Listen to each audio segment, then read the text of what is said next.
যাও dress change করে ফেলো।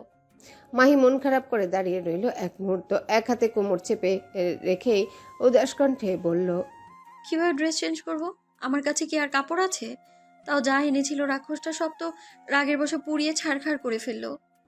এরূপ কথায় মেডেন আচমকা ফিক করে হেসে দিলেন মনে হচ্ছে। মাহি আলগোছে ঘাড় বাঁকিয়ে দেখল তা ভ্রুদয়ের মাঝে গোটা কতক ভাঁজ ফেলে আওড়ায়। হাসছেন কেন? মেডেন এখনো নিঃশব্দ হাসছেন, তার অমর নীরব কারণ জানা নেই মাহির। মাহি কেবল গাল ফোলালো, কোমরটা এক হাতে চেপে রেখে একটু একটু করে পা বাড়ালো সম্মুখে। পেছন থেকে মেডেন তখন খপ করে চেপে ধরে মাহির ডান হাতের কবজি। মাহির পা জোড়া থামলো, তবে সে তাকালো না পেছনে, এক প্রকার মিছে অভিমানে দাঁড়িয়ে রইল ঠায়।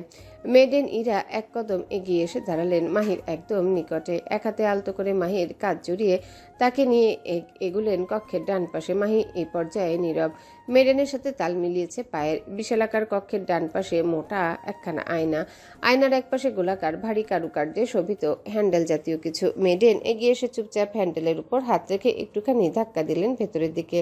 মুহূর্তেই উন্মুক্ত হলো অন্ধকারে নিমজ্জিত একখানা গোপন কামরা। মাহি হাঁ হয়ে গেল যেন। মেডেন তার হাত ধরে ভেতরে ঢুকতে চাইলে তখনই হাত ছাড়িয়ে নেয় মাহি। ভয়ার্ত ঢোক গিলে বলে, আমি যাব না ভেতরে, কি আছে এখানে? মেডেন স্মিত হাসলেন এ পর্যায়ে। মাহিকে বাইরে দাঁড় করিয়ে রেখে নিজে ঢুকলেন ভেতরে। কিছুটা এগিয়ে গিয়ে বোর্ডে সুইচ টিপতে আলোকিত হলো চারিপাশ। উন্মোচিত হলো সাদা এবং সোনালী আলোয় চিকচিক করতে থাকা সম্পূর্ণ কাচের তৈরি ক্লোজেট রুমটা। মাহি বুঝি এবার জ্ঞান হারাবে এরূপ সৌন্দর্যে। সম্পূর্ণ ভয় ডর ভুলে মেয়েটা নিজে থেকেই দেয়াল ধরে ধরে এগোতে লাগলো ক্লোজেট রুমে। চারিপাশে কাচের তৈরি দেয়াল, প্রতিটা দেয়ালের ওপাশে নানা রকম কালেকশনের মেয়েলি ড্রেস, বাইরে থেকে স্পষ্ট চক্ষু গোচর সব। মাহি হতবাক চোখে এদিক ওদিক তাকাচ্ছে, ইচ্ছে করছে আর একটু এগিয়ে গিয়ে দেখতে পুরো রুমটা, তবে কোমরাত সায় দিচ্ছে না, তার সঙ্গে দেখতে দিচ্ছে না সম্পূর্ণ কাছে তৈরি এহেন সৌন্দর্য মণ্ডিত ক্লজেটের বাদবাকি রূপ। মাহি যখন হতবাক হয়ে এদিক ওদিক দেখতে ব্যস্ত, ঠিক তখনই মেডেন কেমন ঠান্ডা স্বরে বলে ওঠেন, এখানে যা যা দেখছো সব তোমার। ভেতরে আরো আছে, পায়ের জুতো হতে শুরু করে চুলের সামান্য ক্লকলিপ অবধি সব আছে। বলতে পারো গোটা শপিং মলটাই তুলে আনা হয়েছে তোমার জন্য। আর তুমি কিনা ওই অল্প কিছু কাপড় পোড়াতে দেখে ধরে নিলে ওটুকুই শেষ। হতবাক মাহি মুখ নাড়িয়ে কথা বলতে পারল না, শুধু চেয়ে রইল হতভম্বের ন্যায়। এদিকে মেডেন তখন ক্ষুদ্র নিঃশ্বাস ফেলে ফের বললেন, যাও এবার পছন্দসই কাপড় পরে তৈরি হয়ে নাও রাতের জন্য। মনস্টার আজ খুব ক্ষুধার্ত, সঙ্গে তার প্রাডাও। যথাসম্ভব নিজেকে প্রস্তুত করো ডিয়ার। তখনই আতঙ্কে হড়বড়িয়ে ওঠে মাহি। মেডেন তাকে পাশ কাটিয়ে চলে যেতে নিলে ভয়ার্ত মাহি তৎক্ষণাৎ পেছন থেকে কবজি টেনে ধরে মেডেন থমকালেন। ঘাড় বাঁকিয়ে পেছনে তাকাতে খেয়াল করলেন মাহির কাঁদো কাঁদো অসহায় মুখখানা। মেডেনের বড্ড মায়া হলো এ পর্যায়ে। তিনি আলগোছে নিজের হাত থেকে মাহির হাতটা ছাড়িয়ে নিয়ে বলতে লাগলেন, এত মায়া বাড়াবে না মেয়ে, তা না হলে তোমার অনুপস্থিতিতে আজ ভেঙে পড়তে হবে আমায়। মাহি অসহায় ফুপিয়ে ফুপিয়ে বড্ড অসহায় কণ্ঠে বলতে লাগলো, দয়া করে ওনাকে আজ আটকান, আমার কোমরটা ব্যথায় ছিঁড়ে যাচ্ছে। এই দেখুন, আপনার গায়ে ভর দিয়ে দাঁড়াতেও হচ্ছে আমায়। আপনি প্লিজ ওনাকে বলুন আজ যেন সে অন্য কারো কাছে যায়। আপনি তো বললেন তার জন্য নাকি রোজ কাউকে না কাউকে আনা হয়। সে না হয় আজ রাতটা তাদের সঙ্গে কাটাক। বিশ্বাস করুন, সারা রাত ভর ওনার পশুত্বের সামনে চিৎকার করার মতো এক চিলতে শক্তিও অবশিষ্ট নেই আমার গায়ে। মেডেন দীর্ঘ নিঃশ্বাস ফেললেন বোধহয়। মাহির কাঁধে আলতো করে হাত রেখে নিচু স্বরে বললেন, কোন রাতে কার কাছে যাবে সেটা তো মনস্টারের ইচ্ছে মেয়ে, সেখানে আমি তাকে আটকানোর কে? সামান্য একটা মেইডেন হয়ে তার সামনে মুখ খুলে থোড়াই জবাই হব আমি? কণ্ঠ রোধ হলো মাহির, বুকটা ভরে গেল ব্যথায়, চোখ দুটো ছলছল করে তাকিয়ে রইল এক পলক। এরই মধ্যে ক্লোজেটের দরজার কাছে হন্তদন্ত পায়ে ছুটে আসে মিলা। মেয়েটা কেমন হাঁপাতে হাঁপাতে জানায়, মেইডেন, অতি দ্রুত মেয়েটাকে নিয়ে নিচে নামুন। হতভম্ব মেডেন তক্ষুনি ঘাড় ঘোরালেন পেছনে, অবাক কণ্ঠে আওড়ালেন, নিচে কোথায়? ডাইনিং রুমে। এরূপ উত্তরে ভ্রু গোটালেন মেডেন। হুটহাট মেয়েটাকে নিয়ে ডাইনিং রুমে কেন যাবেন তিনি, যেখানে মনস্টার আজ নিজে আসবে তার কাছে? মেডেন ইরা তৎক্ষণাৎ 2 কদম এগিয়ে এসে সন্দিহান গলায় প্রশ্ন ছুড়লেন। কে বলেছে ওকে নিয়ে নামতে? মিলা ঢোক গিলল সামান্য, লম্বা লম্বা শ্বাস ফেলে জবাবে বলল, মনস্টারের আদেশ। কথাটা বলেই থামলো মিলা। এক পলক জড়সড় মাহির দিকে দৃষ্টি নিক্ষেপ করে পরক্ষণে সে দৃষ্টি সরিয়ে আনলো মেডেনের উপর। আরেক দফা ভয়ে ভয়ে জানালো, লিভিং রুমের বেসমেন্টের মূল দরজা খুলে দেওয়া হয়েছে মেইডেন। মাংসাশী হাঙরগুলো মানুষের গন্ধ পেয়ে রীতিমতো লাফাচ্ছে। জানি না আজ আবার কাকে ওদের খাবার বানানো হবে। কথাটা কর্ণকুহরে পৌঁছানো মাত্রই আত্মা উড়ে যাবার জোগাড় মেডেনের। তিনি সঙ্গে সঙ্গে ভয়ার্ত চাহনিতে পেছনে ঘুরলেন। তার এমন চাহনিতে ভরকায় মাহি ভরকে যাওয়া কণ্ঠে রয়ে শুয়ে জিজ্ঞাসা করে, এর মানে কি আজ আমি? বাকিটা বলতে সাহস কুলাচ্ছে না মেয়েটার। নিঃশ্বাস হচ্ছে ক্রমাগত ভারী, ক্ষুদ্র বদনখানি কাঁপছে তার। পা দুটো টলমল, বেশিক্ষণ নিচ পায়ে দাঁড়িয়ে থাকতে পারেনি সপ্তদশী। টলতে টলতে মেঝেতে পড়ে যেতে লাগলে মেডেন ছুটে এসে জাপটে ধরল তাকে। মাহিও নিজেকে তার বুকের মাঝে এক টুকরো শিমুল তুলো নেয় গুটিয়ে নেয়। জুড়িয়ে আসা কণ্ঠে বলে, আমিও তবে আজ মরতে যাচ্ছি। গায়ে জড়ানো সাদা একখানা সিল্কের লং গাউন, মাথার চুলগুলো উস্কো খুস্কো হয়ে এদিক ওদিক উঠছে। মুখমণ্ডলে নেই কোনো প্রসাধনীর ছাপ, আছে কেবল একরাশ ভয় আতঙ্ক। কাপড় পাল্টানোর ফর্মালিটি মেনে কোনো রকম নতুন কাপড় গায়ে জড়িয়েছে মাই। এক হাতে কোমর চেপে আরেক হাতে মেডেনের গায়ে ভর দিয়ে বেরোচ্ছে এলিভেটর থেকে। অত বড় 5তলা প্যালেস, 3তলা থেকে নিচে নামতেও বাড়িতে রয়েছে ব্যক্তিগত এলিভেটর। কোমরে ভীষণ চোট থাকায় এলিভেটর দিয়ে নামছে মাহি। পা গুনে গুনে কোনো মতে হাঁটছে মেডেনের সাথে। গোলাকার লিভিং রুম পেরিয়ে ডাইনিং জোনে যেতে হয় বইকি। মাহি থরথর করে কাঁপছে আর হাঁটছে। ভুলে ও চোখ তুলে নিচতলার লিভিং রুমে তাকাচ্ছে না মেয়েটা। ওসব ভয়ানক দৃশ্য কি আর চোখে দেখা যায়? মেডেন হাঁটার মধ্যে এক পলক ঘাড় বাঁকিয়ে তাকার নিচে। কয়েক সিঁড়ি নামলে লিভিং রুমের গ্রাউন্ড ফ্লোর। সুইমিং পুলের একাংশ আজ খুলে রাখা। হিংস্র মাছগুলো লাফাচ্ছে, বেশ বেরোতে চাচ্ছে বারংবার, তবে পারছে না সুইমিং পুলের উপরে থাকা এসএসের ঝালরযুক্ত দেয়ালের জন্যে। মাছগুলোর অতিরিক্ত লাফানোতে পানি ভেসে যাচ্ছে পুরো লিভিং গ্রাউন্ড জুড়ে। মেডেন তৎক্ষণাৎ নজর সরালেন অন্যত্র। মাহিকে নিয়ে অবশেষে চলে গেলেন ডাইনিং স্পেসের দিকে।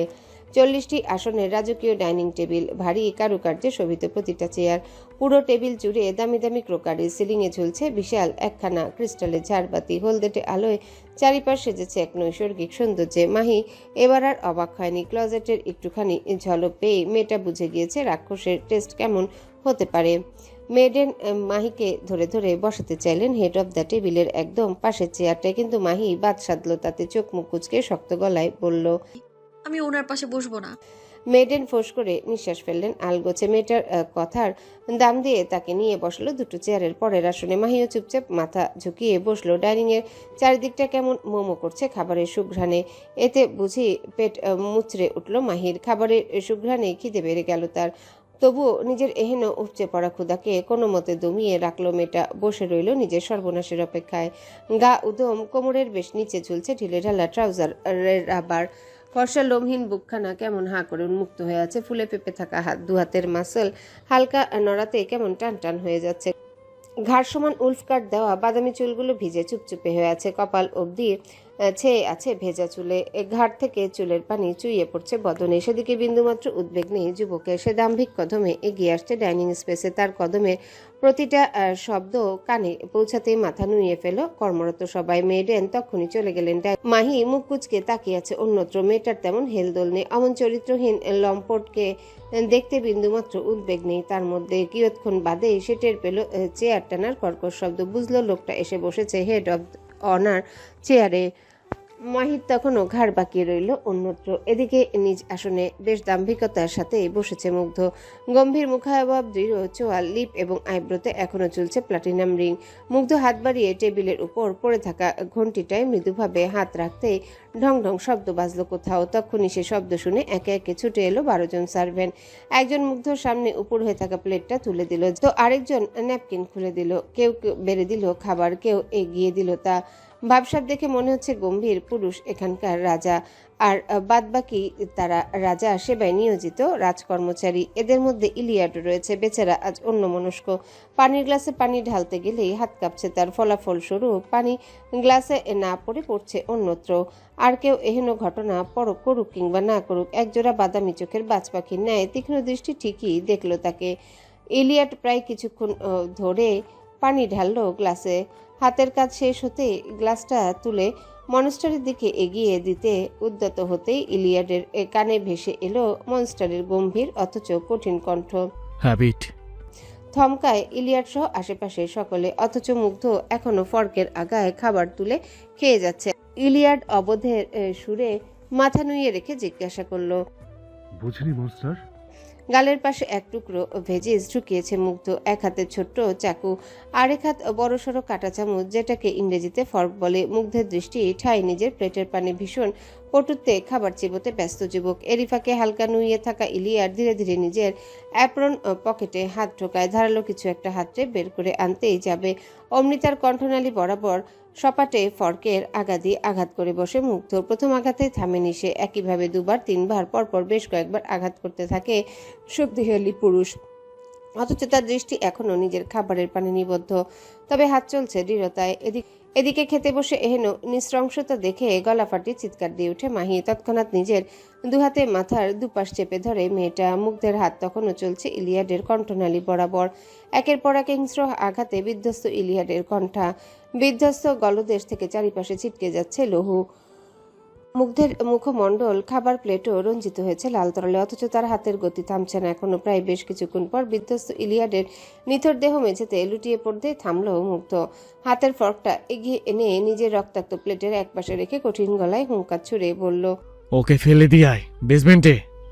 আটকে উঠে মাহি তৎক্ষণাৎ ভয়ার্ত ঢোক গিলে তাকায় সম্মুখে। রক্তে মাখামাখি মুগ্ধের ফর্সা মুখ, উদম গা, অথচ যুবক কেমন নির্বিকার ভঙ্গিতে বসে আছে দেখো। পাশ থেকে 2-3 জন এগিয়ে এসে ইলিয়াডের দেহটা তুলে নিয়েছে।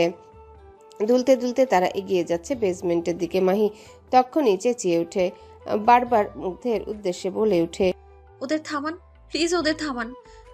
মানুষটার মৃতদেহটা অন্তত অক্ষত থাকতে দিন। ওরা বাকিটা বলার আগেই তার পানে ক্রূর দৃষ্টিতে তাকায় মুগ্ধ। মাহি থমকায়। এতক্ষণে নৃশংসতার চাইতেও মুগ্ধের ওই আগুন চোখ দুটো যেন বড্ড ঘায়াল করলো তাকে। মনে জাগলো অসম্ভব ভয়। মাহি ভয়াতুর ঢোক গিলতেই মুগ্ধ সময় নিয়ে বা হাতের ছুরিটা উঠিয়ে নিজে ঠোঁটের উপর চেপে ধরে বোঝালো। হুশ। মাহি নিশ্চুপ হলো এ পর্যায়ে। বুকের ওঠানামার গতি বাড়ল তীব্রভাবে। ভয়ে নিঃশ্বাস জুড়িয়ে আসছে তার। চোখের সামনে সবটা হয়ে যাচ্ছে ঘোলাটে। এরই মধ্যে মেয়েটার কানে ভেসে আসে তীব্র দাবড়ানো শব্দ। হিংস্র ক্ষুধার্ত মাছগুলো বুঝি বহুদিন পর পছন্দের খাবার পেয়ে উল্লাসে আটখানা। মাহি আর সইতে পারল না এহেন হিংস্রতা। তখনই মেয়েটা জ্ঞান হারিয়ে মাথা লুটালো টেবিলের উপর। এহেন কাণ্ডে নির্বিকার মুগ্ধ। আলতো করে সম্মুখের রক্তাক্ত প্লেটটা ছেলে দিয়ে দূরে সরিয়ে রাখলো। পরক্ষণে আরেকটা প্লেট তুলে নিজ হাতে সেথায় আরও কিছু ভেজিস নিয়ে একটা করে মুখে পুড়তে লাগলো। এ যেন সাক্ষাৎ কোনো ভয়ানক দৃশ্য। সারা গা মুখে লেপ্টে আছে লহুতে, অথচ মানুষটা কিনা নির্বিকার ভঙ্গিতে আয়েশ করে খাবার চিবোচ্ছে। যদিও বা মনস্টারের জন্য এমনটা মোটেও ইম্পসিবল নয়, because this man himself is a best. অজ্ঞান মাহি মাথাটা লুকিয়ে আছে টেবিলের উপর। তার ঠিক পাশে বিরক্ত মুখে দাঁড়িয়ে আছে মুগ্ধ। কপালে গোটা কতক ভাঁজ পড়েছে বিরক্তির। একটা মেয়ে মানুষ এতবার জ্ঞান হারায় কিভাবে? বারবার জ্ঞান না হারিয়ে একেবারে মরে যেতে পারে না মেয়েটা? মরলেও সে তো কিছুটা শান্তি পেত। ইদানিং যা জ্বালাচ্ছে না পুচকে মেয়েটা। মুগ্ধ দাঁত কিরমির করতে করতে ভাবছে কত কিছু। গায়ে তো তার শুকনো লোহর দাগ। সে তখনই কঠিন গলায় ডাকলো, মেইডেন।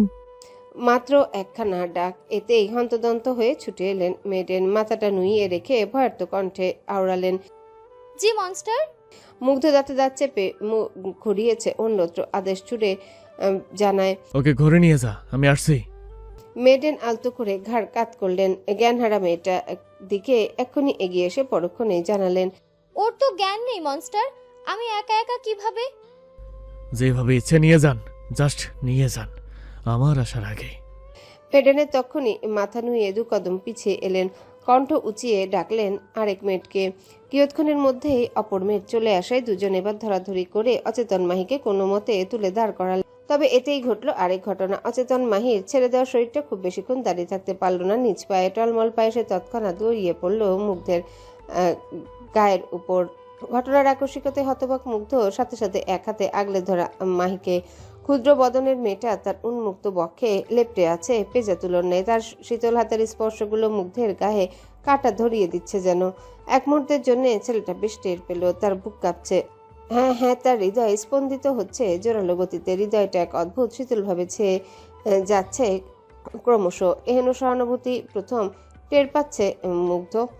এসব তার অজানা। সে জানে না হঠাৎ এমন কেন হচ্ছে তার সাথে। সে শুধু জানে তার হৃদয় থমকেছে। নিজ হতবম্বতায় মুগ্ধের এক হাত মেয়েটার পিঠে উঠে আসতে চাইছিল। মস্তিষ্ক আবারও ধিক্কার জানায় তার এহেন কাণ্ডে। চিৎকার দিয়ে জানায়, শত্রুর মেয়েকে বুকে নিয়ে রেখেছিস, এত তাড়াতাড়ি ভুলে গেলি মায়ের কথা, মায়ের প্রতিশোধের কথা, নিজের সাথে হওয়া অন্যায় কথাগুলো হঠাৎ মনে পড়তেই তড়িৎ সম্বিত ফিরে মুগ্ধর। রাগী মানব ফের চলে এলো নিজের হিংস্র অবয়বে। সে তৎক্ষণাৎ দুহাত মাহিকে বুকে ছুঁড়ে ফেলল অদূরে। ভাগ্যিস দুপাশে মেয়েটা ছিল, না হলে মেয়েটা আজ অচেতন অবস্থাতেই পটল তুলত নিশ্চিত। মুগ্ধ কেমন দাঁত কিরবিরিয়ে কঠিন হুঙ্কারে বলে ওঠে, এই জানোয়ারের বাচ্চাকে এক্ষুনি সরা, আমার চোখের সামনে থেকে সরা। এহেন গর্জনে কেঁপে ওঠে সবাই। তখনই মাহিকে ধরে ধরে হাঁটা ধরল উল্টো পথে। এদিকে মুগ্ধ এবার ভীষণ অস্থির, সারা শরীর আগে থরথর করে কাঁপছে তার।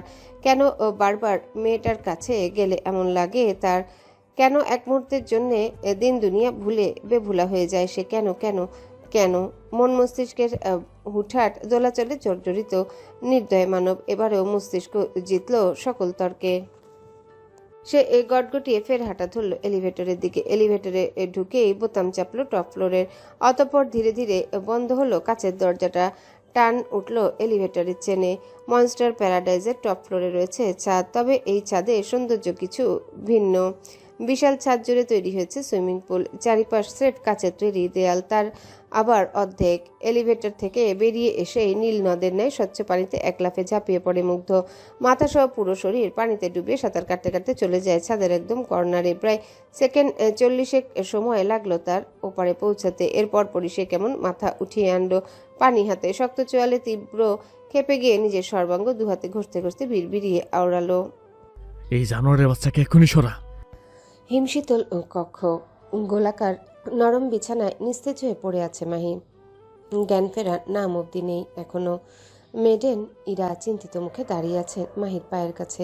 বারে বারে উদ্বিগ্ন চোখে হালচাল দেখছেন মেয়েটির। এরই মধ্যে কক্ষের দুয়ারে দাঁড়িয়ে থাকা গার্ড দুজন কেমন সশব্দে পা ফেললেন মেঝেতে।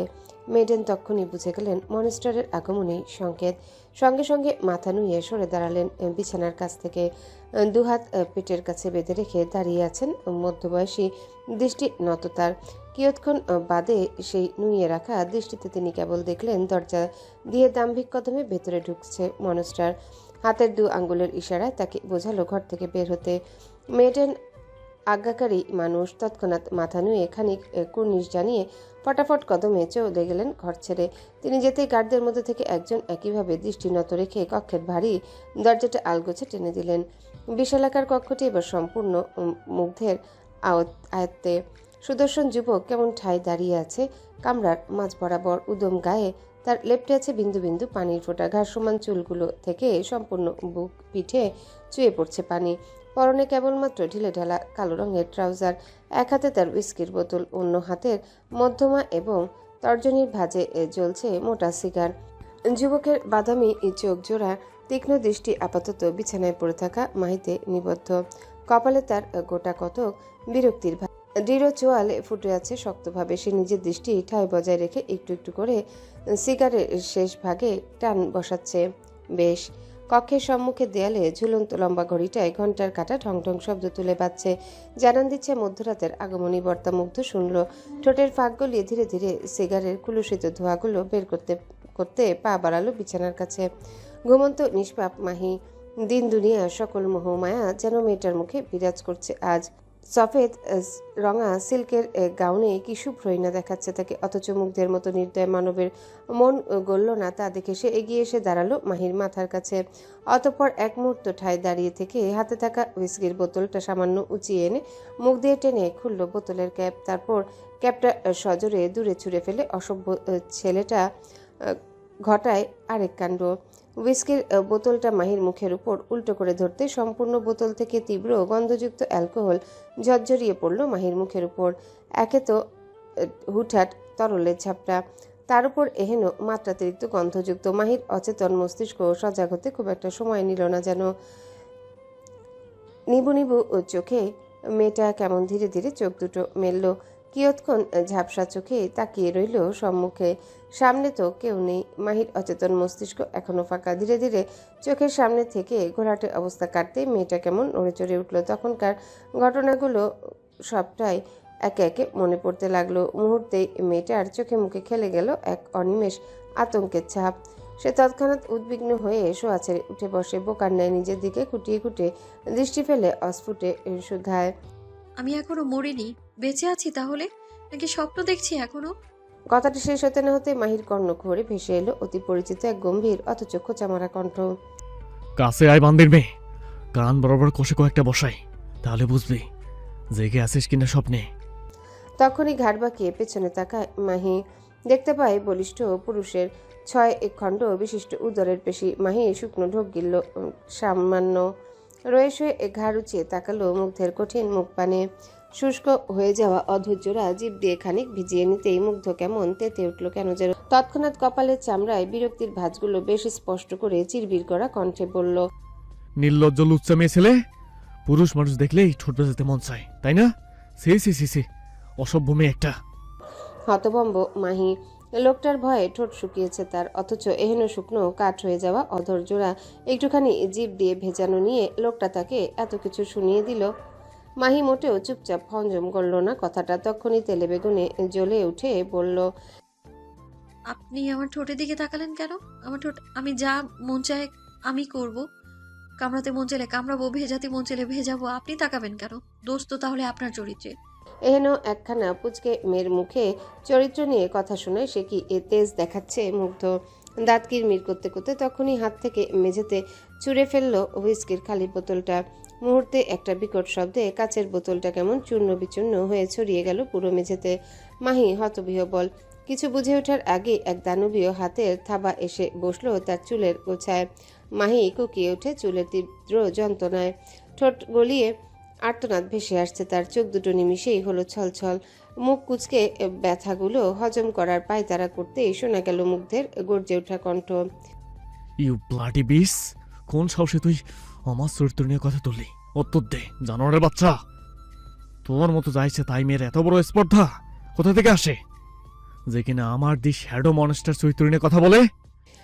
কিছু শুনছে না মাহি। ঠোঁট কামড়ে কেবল সহ্য করে যাচ্ছে ব্যথাগুলো। এদিকে মুগ্ধের রাগ তরতর করে বাড়ছে বই কমছে না। মাহিকে এখনো চোখ মুখ কুচকে রাখতে দেখে সে তৎক্ষণাৎ ছেড়ে দিল মাহির চুলের গোছ। মাহি ভাবল হয়তো দানবটা ছেড়েছে তাকে, তবে সে কি আর জানতো দানবটা নিজের আসল দানবীয় রূপে ফিরবে এক্ষুনি। মুগ্ধ কেমন নির্দয়ভাবে মাহির ডান হাতের কবজি টেনে হাতের তালুটা উন্মুক্ত করলো। অতপর চোখের পলকে সে হাতে জ্বলন্ত সিগারেটটা চেপে ধরল নির্দয় মানব। মাহি চেঁচাচ্ছে, বুক ভাঙা আর্তনাদে ছটফটিয়ে যাচ্ছে অনবরত। হাতটা মোচড়াতে থাকলেও লাভের লাভ তো হচ্ছেই না, উল্টো হাতটা মচকে যাচ্ছে তার। এদিকে মুগ্ধের বাদামি চোখ দুটো জ্বলছে। রাগে হিতাহিত জ্ঞান শূন্য মানব ফের শক্ত হাতে গলা চেপে ধরে মাহির। এবারে বোধহয় গলার স্বর হারাবে মাহি, নয়তো কণ্ঠা ফাটবে যে কোনো সময়। বেচারি হাঁপাচ্ছে, কণ্ঠায় অতিরিক্ত চাপ প্রয়োগে তার শ্বাসরুদ্ধ হচ্ছে ক্রমশ। এদিকে মুগ্ধ নামক ভয়াল যুবকের পেশিবহুল হাতখানা দৃঢ় হচ্ছে দেখে মাহি নিবে যাওয়া চোখ পানে তাকিয়ে থেকে সে কেমন হিংস্র কণ্ঠধ্বনিতে আওড়ায়, সবাই তোর বাপের মতো রে জানোয়ারের বাচ্চা। নেক্সট টাইম কথা বলার আগে বুঝে শুনে বলবি, কেননা আমি আবার অবাধ্য পুরুষ। নিজের জিব্বার হাতের উপর বিন্দুমাত্র ভরসা নেই রে আমার। দেখা যাবে কোনো একদিন তোর জিব্বার লাগাম ছুটে গেলে আমারও হাতে লাগাম ছুটে যাবে। হয়তো সেদিনই সবার আগে তোর জিব্বাটা টেনে ছিঁড়ে এনে পেডোকে খাওয়াবো, দেন তোর শরীরটা খাওয়াবো সাইকিকে। Mind it. নিঃশ্বাস আটকে যাচ্ছে মাহির, ছটফটানো কমে যাচ্ছে ক্রমশ। মুগ্ধ দেখলো বরাবরের নয় এবারেও বিরক্ত হয়ে ছেলেটা কেমন দাঁত খিচে বলল, এতবার গলা চেপে ধরি, তারপরে তোর দমটা আটকে না কেন একটাবারও? বারবার চোখ উল্টে ফেলিস, অথচ গলা ছেড়ে দিলে ঠিকই আবার নিঃশ্বাস টানিস। এই তুই মরতে পারিস না? এত এত মার খাওয়ার পর কেন তুই মুখে মুখে তর্ক করিস? বেলাচা বান্ধবীর মেয়ে। কথাটা বলেই চট করে হাতটা সরিয়ে ফেলে মুগ্ধ। সঙ্গে সঙ্গে মেয়েটার গাল বরাবর শুধু সপাটে আসায় এক চর। দুর্বল মাহি তৎক্ষণাৎ ছিটকে পড়ল বিছানায়। কণ্ঠার ব্যথায় যান যায় অবস্থা তার। মুগ্ধ ঠোঁট পিষে হাসলো মেয়েটার করুণ অবস্থা দেখে। এক পা আলগোছে বিছানার উপর উঠে এনে হালকা ঝুঁকে এলো মাহির দিকে। অতঃপর মাহির চুলগুলো পেছন থেকে এক হাতে চেপে ধরে মুখ নামিয়ে আনলো মাহির কান বরাবর। ক্রূর কণ্ঠে হিসিয়ে বলল, I hate you, I just hate you. এই পৃথিবীতে আমি যদি কাউকে সবচেয়ে বেশি ঘৃণা করে থাকি তাহলে সেটা হচ্ছে তুই, যার গায়ে ওই বাস্টার্ডের রক্ত যতদিন না পর্যন্ত একটু একটু করে তিলে তিলে যন্ত্রণা দিয়ে তোর গায়ে থেকে শেষ রক্তবিন্দুটা আমি ঝরিয়ে নিচ্ছি, ততদিন পর্যন্ত না বাঁচতে চাইলেও তোকে বাঁচতে হবে। তুই যতবার নিজ থেকে মরতে চাইবি ঠিক ততবারই তোকে মরণ যন্ত্রণা উপভোগ করাবো আমি। কিন্তু কিন্তু কিন্তু তোকে মারবো না আমি সাথে সাথে। শুনল মাহি, ঠোঁটে ঠোঁট চেপে সহ্য করলো সবটুকু কষ্ট। মুগ্ধ রয়ে শয়ে ছেড়ে দিল মাহির চুলের গোছা। সঙ্গে সঙ্গে আবারও এক খ্যাচকা টানে মাহিকে ঘুরিয়ে নিল নিজের দিকে। কান্নারত মাহি লাল হয়ে যাওয়া চোখ দুটো দিয়ে কেমন করে তাকিয়ে রইল হতবাকের ন্যায়। এদিকে মুগ্ধের চোখে মুখে এক ভিন্ন আগুন। সে তৎক্ষণাৎ শক্ত থাপা বসায় মাহির চোয়াল বরাবর। নিজের অর্ধেকটা ভর মাহির ক্ষুদ্রকায় শরীরের উপর ছেড়ে দিয়ে হিসিয়ে শুধালো, খুব তো চরিত্র নিয়ে কথা শুনেছিলি মন্দির মেয়ে।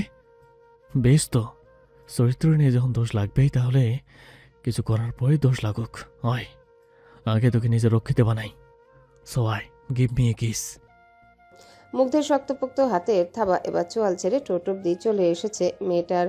চেপে ধরেছে মাহির নরম গোলাপি অধৈর্যরা। মাহি ছটফটাচ্ছে। ছাড়া পেতে উদ্বিগ্ন মেয়েটা হাত পা ছুটছে বেশ। মুগ্ধ ফের নিজের বলিষ্ঠ দেহের নিচে মাহিকে শক্ত করে আঁকড়ে ধরে। তার ভাব এমন, এই বুঝে মেয়েটাকে পিষে ফেলবে নিজের বলিষ্ঠ দেহের নিচে। সে ধীরে ধীরে এগোচ্ছে মাহির অধরের দিকে। দুজনার ঠোঁট যখন প্রায় ছুঁই ছুঁই, আচমকা মুগ্ধের চোখ পড়ল মাহির ছলছল চোখ দুটোর দিকে। সপ্তদশীর চোখ দুটো যেন কোনো সাধারণ চোখ নয়, এ যেন এক নিখাত গভীর ফাঁদ। মুগ্ধ থমকায়। লম্বা ঘন পল্লব বিশিষ্ট হরিণী চোখ দুটো অসহায়ের মতো তাকিয়েছে তার পানে। তাদের কত শত নীরব অভিযোগ। আশ্চর্য হলেও সত্যি, মুগ্ধ বেশ পড়তে পারছে তাদের অভিযোগ। তারা চিৎকার করে জানান দিচ্ছে মুগ্ধ খারাপ, হিংস্র। মুগ্ধের বুকের বাঁ পাশের পিঞ্জরের মাঝে লুকিয়ে থাকা পাথুরে অঙ্গটা কি লাফাচ্ছে। সে হঠাৎ দ্রিম দ্রিম শব্দ তুলছে কেন, কি সমস্যায়? মুগ্ধের এক মুহূর্ত ইচ্ছে করলো এক্ষুনি বেয়াদব অঙ্গটাকে ছুরি দিয়ে কেটে গা থেকে আলাদা করে ফেলতে। তার হাত দুটো কেমন আলগা হলো তার অজান্তে। এই ফাঁকে মাহি নড়ল। তখনই মুগ্ধের নজর পড়ল মেয়েটার নরম তুলতুলে অধৈর্যরার পানে।